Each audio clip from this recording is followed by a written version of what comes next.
On ne s'en rend pas toujours compte, mais chaque jour, des décisions sont prises qui vont influencer le prix de notre café, nos chances de trouver un emploi ou le coût d'un crédit immobilier. Et bien tout ça, c'est ce qu'on appelle la politique économique. On peut voir ça comme la grande boîte à outils des pouvoirs publics pour piloter le navire de l'économie. Alors, la grande question, c'est pourquoi l'économie fait-elle le you-you? Parfois, tout s'emballe, les prix grimpent en flèche, c'est ce qu'on appelle l'inflation. Et puis d'autres fois, tout tourne au ralenti et le chômage augmente. C'est justement pour essayer de lisser un peu ces montagnes russes que les politiques économiques existent. Pour bien comprendre, on peut imaginer l'économie comme une machine un peu complexe. Et pour éviter qu'elle ne s'enraye, on a deux mécaniciens principaux. D'un côté le gouvernement et de l'autre la banque centrale. Et bien sûr, chacun a sa propre caisse à outils pour intervenir sur les rouages. Alors au programme aujourd'hui, on va justement ouvrir ces boîtes à outils. On va commencer par les leviers du gouvernement, puis on regardera ceux de la banque centrale. Ensuite, on verra que même les meilleurs mécanos doivent suivre des règles, surtout en Europe. On parlera aussi des obstacles bien réels qui peuvent tout compliquer. Et pour finir, on verra l'impact de tout ça sur le vrai moteur de l'économie, les entreprises. Allez, on commence tout de suite avec le premier mécanicien, le gouvernement. Son outil numéro 1, c'est ce qu'on appelle la politique budgétaire. Et ça passe par le budget de l'État qui est voté tous les ans. En gros, c'est l'art de jongler avec les dépenses et les recettes publiques. Et là, il y a deux philosophies. C'est un peu comme avoir un accélérateur et un frein. Quand l'économie patine, on appuie sur l'accélérateur. C'est la relance. On augmente les dépenses publiques ou on baisse les impôts pour injecter du carburant. À l'inverse, si le moteur surchauffe et que l'inflation menace, on met le pied sur le frein. C'est la rigueur. Là, on coupe dans les dépenses ou on augmente les impôts pour calmer la machine. Une petite seconde. Si on dépense plus et qu'en même temps on baisse les impôts, ça ne crée pas un trou dans les caisses de l'État? Absolument. C'est exactement ça, le déficit public. Mais attention, il ne faut surtout pas le confondre avec la dette. La différence entre les deux est vraiment fondamentale. Voilà le point crucial. Le déficit, c'est un flux. C'est le solde négatif sur une seule année.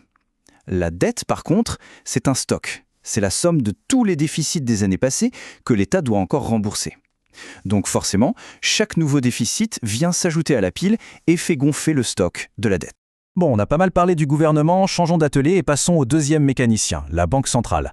Pour nous, dans la zone euro, la grande chef d'orchestre, c'est la Banque centrale européenne, la fameuse BCE. Et son instrument préféré, c'est la politique monétaire. Alors, la politique monétaire, pour faire simple, c'est l'art de contrôler le robinet à argent de l'économie. La Banque centrale peut décider d'ouvrir ce robinet en grand pour que l'argent coule à flot et qu'il ne soit pas cher d'emprunter, ou au contraire, elle peut le resserrer, et là, le crédit devient plus rare et plus cher.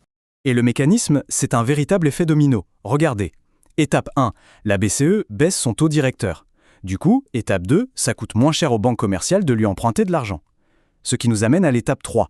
Ces banques vont donc proposer des crédits moins chers à leurs propres clients. Étape 4, comme le crédit est attractif, les ménages et les entreprises empruntent plus. Et hop, étape 5, la consommation et l'investissement repartent et l'économie est stimulée. Bien sûr, quand l'inflation galope, la BCE fait tout le contraire. Elle remonte ses taux pour freiner la machine. Mais attention, nos deux mécaniciens, le gouvernement et la banque centrale, ne peuvent pas faire tout ce qu'ils veulent. Surtout dans la zone euro, il y a un règlement intérieur, un cadre assez strict à respecter. C'est un peu comme un code de la route commun, pour être sûr que personne ne met en danger la stabilité de l'ensemble. La première règle d'or, qui vient du pacte de stabilité et de croissance, elle concerne le déficit annuel. Ce fameux trou dans les caisses de l'État ne doit pas, en théorie, dépasser 3% du produit intérieur brut. Le PIB, pour rappel, c'est la mesure de toute la richesse créée par le pays en un an. La deuxième grande règle, elle, concerne le stock, c'est-à-dire la dette accumulée. Celle-ci ne doit pas dépasser 60% du PIB. L'idée derrière ces règles, c'est de garantir la solidité des finances publiques de chaque pays et par conséquent, la stabilité de toute la zone euro. Sauf que, au-delà de ce cadre européen, l'action des gouvernements se heurte à d'autres limites, des limites bien plus concrètes. C'est le monde réel qui parfois vient imposer ses propres contraintes. On peut en identifier trois principales. D'abord, la mondialisation. Si on taxe trop les entreprises, par exemple, elles peuvent tout simplement faire leurs valises et s'installer ailleurs. Deuxième obstacle, le mur de la dette. Un pays qui est déjà très endetté peut faire peur aux investisseurs qui lui prêtent de l'argent. Et enfin, le plus imprévisible peut-être, le mur social. Une politique peut sembler parfaite sur le papier, mais si la population n'en veut pas, elle ne passera pas. Et l'exemple du mouvement des Gilets jaunes en France est parfait pour illustrer ça. Il a montré très clairement comment une forte mobilisation sociale peut forcer un gouvernement à faire complètement marche arrière sur une décision budgétaire. Dans ce cas précis, c'était une hausse de taxes. Mais au bout du compte, pourquoi est-ce qu'on fait toutes ces grandes manœuvres? Le but de nos mécaniciens, ce n'est pas juste de faire de la belle mécanique pour le plaisir. Leur cible finale, c'est le véritable moteur de l'économie, les entreprises, qu'elles soient petites, moyennes ou grandes. Et pour toucher ces entreprises, il y a principalement deux chemins. Le chemin direct, qu'on appelle l'action sur l'offre, là on aide directement l'entreprise en baissant ses charges ou en simplifiant les règles. Et puis il y a le chemin indirect, l'action sur la demande.